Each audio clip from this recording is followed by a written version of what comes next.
Hey, Ezra McCann, thanks for being back on the show. Sure. I brought Ezra McCann back on because Captain McCann, I put you on YouTube and you got over like 15, 16, 1700 views. People clicking on, they want to see some Ezra McCann, and you got some criticism. So what's up? Why did we get so many?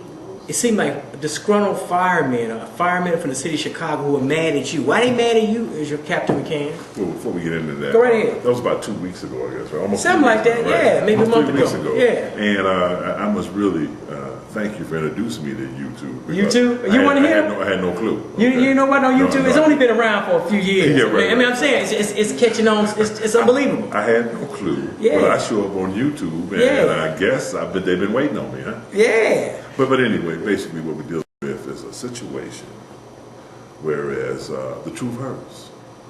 I guess since they do monitor YouTube and they saw what I had to say about the testing process and white privilege, okay, they couldn't take it, and they had to make these negative comments, which that's why we're here today. I mean, they made a bunch of them. They said bad things about me. They called me a punk with a video camera. Some nasty things. Wait. And I did it to you, because never any other interview bought that for you. No, right? they had some nasty comments, and I'm like, they don't even know me. So for those who don't know, we're in the city of Chicago. Yes. You are a former fire department captain in the city of Chicago. Yes. And you are an activist, an African-American activist, and we just basically said that racism still exists.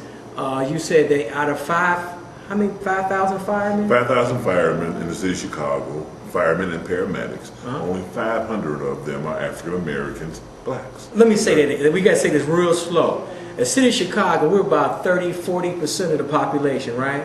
Correct. 35-40%. Maybe more. Of the population of the city of Chicago. When you go to the city of Chicago, all the white folks have left. Very few of them are here. They left the southwest side, the northwest side, the north. A lot of Hispanics have taken over all those ethnic white areas.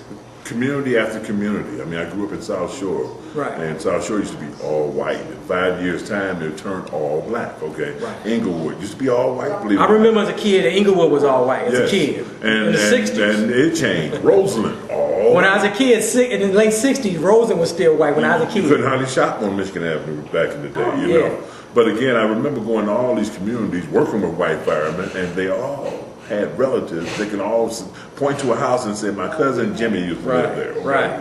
We go to fires and they say, oh, my uncle used to live in this house. Right. And before we leave that house, they would tear that house up. And I just always took it as, first of all, it was firefighting, but then I figured out it was just anger. Anger because black folks trying to elevate themselves in life as far as living and all, okay? And we were able to move in these different communities, living in some of their relatives' houses that used to live there before. White flight. And they were just mad. So white flight. So even these are either the grandchildren or children of the white folks who fled Chicago. Well, that brings us back to where we were talking. Go ahead. Right now, as we saw those negative comments that came in because of our little viewing, and we only did about 4 minutes. That's all. 4 minutes, okay. I couldn't get much in that, but I told a story. These are folks that I've never even worked with, okay, right now. Anybody I've ever fought fires with on the fire department should be retired right now. If they're not retired, I mean, they milking the system, and they need to go. But again, I mean, all kind of negative comments. They call you names. I apologize for my coworkers and how they act. But again, some things just do not change, okay? But what we see here is this. The truth hurts. When we talk about white privilege, most of these firemen that bring the negative comments, we need to ask them a question. And the question is this, okay?